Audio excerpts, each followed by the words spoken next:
basketball coaches and basketball players. My name is Alan from Al's Basketball Training, and today I am going to show you how you can teach the 2-3 zone defense to your players.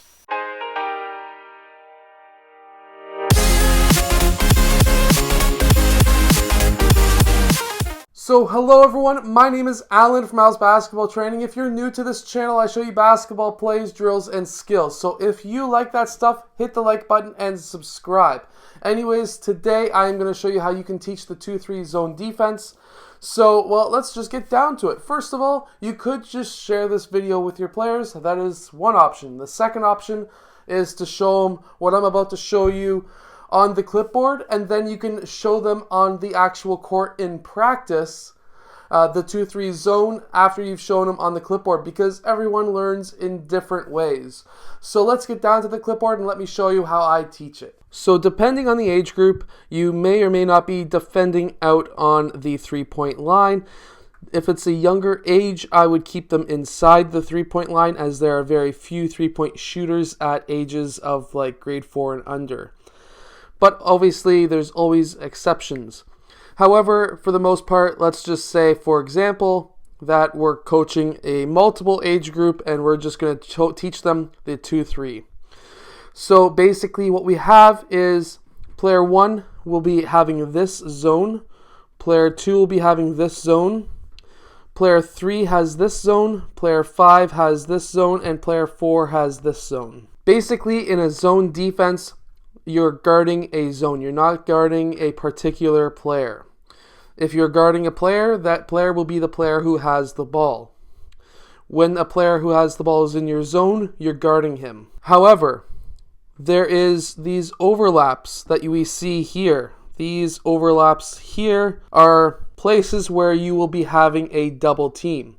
So for example, if the ball is right in the middle, as the zone cross is right there, theoretically, that should be a double team. These players should then be able to slide over to the edges of their zone, very similar to how a help defense is in man-to-man defense. If the ball is up top, again, that is an area where the zones overlap. So that will bring player 2 and player 1 up, and that should also bring the whole zone defense up as well. Unless, of course, you have players along the baseline in the corner who could back cut, and that could be a lob pass, and we don't want that. So in that case, you might want to keep player 4 just a bit lower to cut off that baseline drive. A 2-3 zone is made to defend the lower area of the court. The keys particular is a very important part in a zone defense. And this is the type of zone that will protect the key the best. Of course, you don't want to have the ball up in the high post, as that is one way you can beat the 2-3 zone defense. Again, basically, your players are guarding an area, not a particular man. So let's get the offense out, and I can show you how I would teach the zone defense on the basketball court with some offensive players and obviously your 2-3 zone. So I like to teach the 2-3 with a 5-out offense. This way we can pass the ball around and we can protect and have the players move with the ball to be able to make sure that, well, the key is protected. So the ball is being passed around. Ball gets passed around. Now with the ball up top, we want player 5 to be guarding the high post, and we want these players down here to be guarding any kind of backdoor cut. We don't want that to happen. Now player 3 passes the ball over to player 2, or over to player 1, sorry.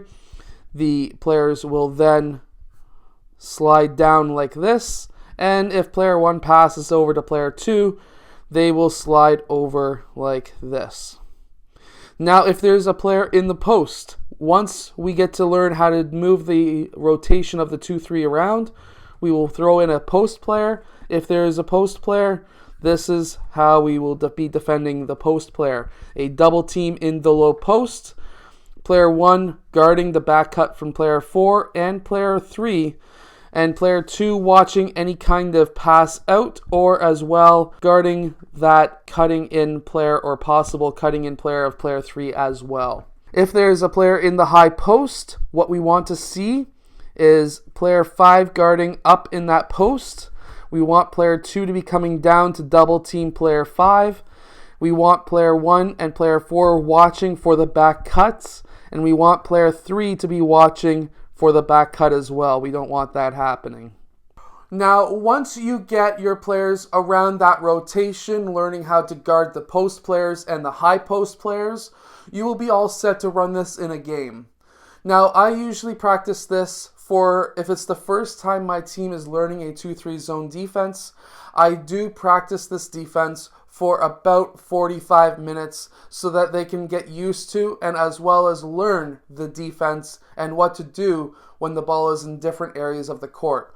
Once they are past the area of learning what to do with players in certain areas, I would actually run my own offense, our own team offense, against that 2-3 zone so that now we can have some kind of a scrimmage to learn, obviously still learning our plays, but also now learning that 2-3 zone defense. Anyways, I hope that you have enjoyed. If you have, hit that like button and subscribe. I do post videos every single day, so I hope to see you guys again tomorrow. Have a great one. Basketball players or basketball coaches that have players who are looking to get recruited, I can help you get recruited. First of all, you need a highlight tape, and I can help you with that in the link in the description below. Just look for the highlight tape link. Hello, so if you have liked this video, click over here to subscribe, or maybe over here, depending on which side I put it on. I don't know yet. Anyways, also the opposite direction or the opposite side is another video you may like. So I hope to see you again in one of those next videos. Yeah.